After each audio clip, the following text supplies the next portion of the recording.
પ્રેમ ભર્યા નમસ્કાર. જય ઈસુ ભક્તને.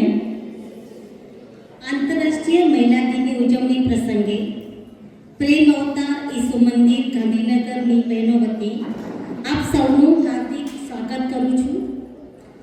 આપ સૌના અભિવાદન કરું છું અને સૌને આ દિને અભિનંદન પાઠવું છું. किसी को मत कहना कि तू कमजोर हो, किसी को मत कहना कि तू कमजोर हो, बस सबसे कहते रहो कि तुम एक औरत हो. સૃષ્ટિના સર્જનહાર પ્રભુ પિતાએ સૃષ્ટિ સર્જી અને પ્રથમ નારી હેવાને જન્મ આપ્યો. નરમાંથી તેને સર્જી એટલે તે નારી કહેવાય. બાઇબલની પ્રથમ નારી રત્ન હેવાના આપણે બધા જ વંશજ છીએ. यत्र नार्यस्तु पूज्यन्ते रमन्ते तत्र देवता. अर्थात જ્યાં જ્યાં નારીનું સન્માન થાય છે, પૂજા થાય છે, ત્યાં ત્યાં દેવતાનો વાસ હોય છે. સ્ત્રી શક્તિ સ્વરૂપા છે. કોઈ પણ ક્ષેત્રે સ્ત્રી પોતાની જવાબદારી પૂરેપૂરી નિષ્ઠા અને તાકાતથી નિભાવે છે. સ્ત્રી સ્વરૂપ પૂજનીય છે, સમાજ ઉપયોગી છે, સમાજની આધારશિલા અને કુટુંબની ધરોહર છે. સ્ત્રીનો જન્મ જ એક મહાન અવસર છે.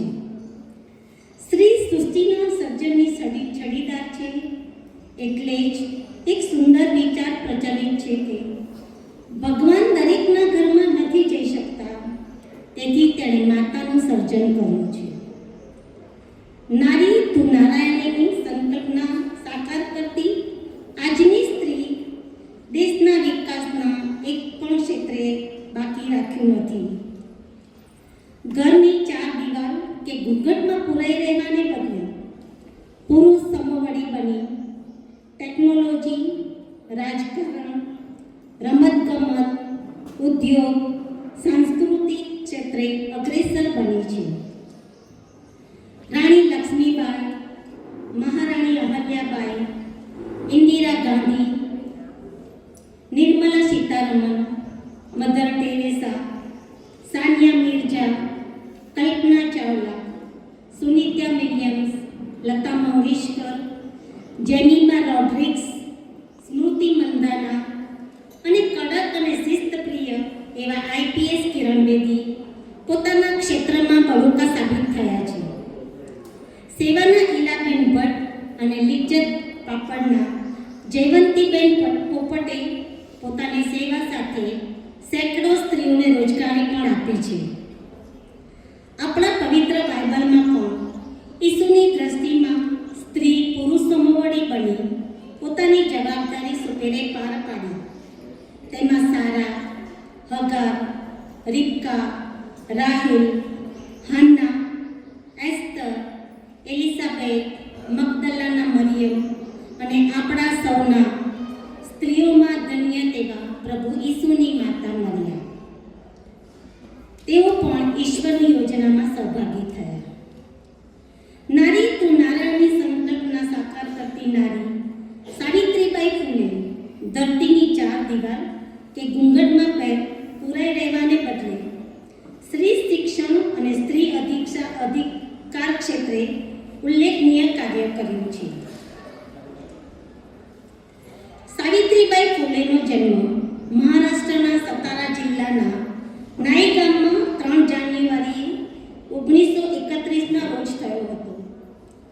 માતા લક્ષ્મીબાઈ અને પિતા ખંડજીની પુત્રી 9 વર્ષની ઉંમરે જ્યોતિરાવ સાથે લગ્ન કરવામાં આવે છે.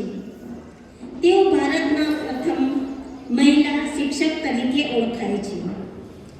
તેમને ભારતના મહિલા શિક્ષણના પ્રણેતા અને દેશના પ્રથમ મહિલા શિક્ષક હોવાનું ગૌરવ પ્રાપ્ત કર્યું છે. ફૂલે દંપતીએ 1948માં પુણેના ભીડેવાડામાં પહેલી ભારતીય કન્યા શાળાની સ્થાપના કરી. તેઓ મહારાષ્ટ્રના એક ભારતીય સમાજ સુધારક, શિક્ષણવિદ અને કવિ હતા. તેમણે તેમના પતિ જ્યોતિરાવ ફૂલે સાથે મળીને ભારતના મહિલાઓમાં અધિકાર સુધારણા માટે ખૂબ જ મહત્વની ભૂમિકા ભૂમિકા ભજવી હતી. દંપતીએ ગર્ભવતી અને બળાત્કાર પીડિત મહિલાઓ માટે બાળ હત્યા પ્રતિબંધક ગૃહ નામના સહાય કેન્દ્રો શરૂ કર્યા. સાવિત્રીબાઈએ આત્મહત્યા કરવા જઈ રહેલી એક વિધવા સ્ત્રીની પોતાના ઘરમાં પ્રસૂતિ કરાવી. તેના બાળક યશવંતને પોતાના દત્તક પુત્ર તરીકે સ્વીકારી તેનો ઉછેર કરી ડોક્ટર બનાવ્યો. પતિ જ્યોતિરાય ફુલેનું અવસાન થતાં તેમના અધૂરા કામો પૂર્ણ કરવાનું તેમણે પણ લીધું. 1896-97માં પ્લેગની મહામારી ફેલાતા સાવિત્રીબાઈ અને તેમના દત્તક પુત્ર યશવંતરાવે અસરગ્રસ્તોની સારવાર માટે દવાખાનું શરૂ કર્યું. સારવાર દરમિયાન તેમને પણ રોગ લાગુ પડ્યો અને 10મી માર્ચ 1897ના રોજ તેમનું અવસાન થયું. મહિલા સશસ્ત્રીકરણ અને અધિકારો તેમના ક્રાંતિકારી યોગદાન બદલ તેમને ભારતીય નારી વાહિનીની માતા તરીકે નવાજવામાં આવે છે. પરિવર્તનના પ્રવાહમાં પલોટાતી સંસ્થા એટલે નારી. સાંપ્રત સમયે જ્યારે પવન પલટાયો છે ત્યારે શિક્ષણ સ્ત્રી અને સમાજની જરૂરિયાત બની ગઈ છે.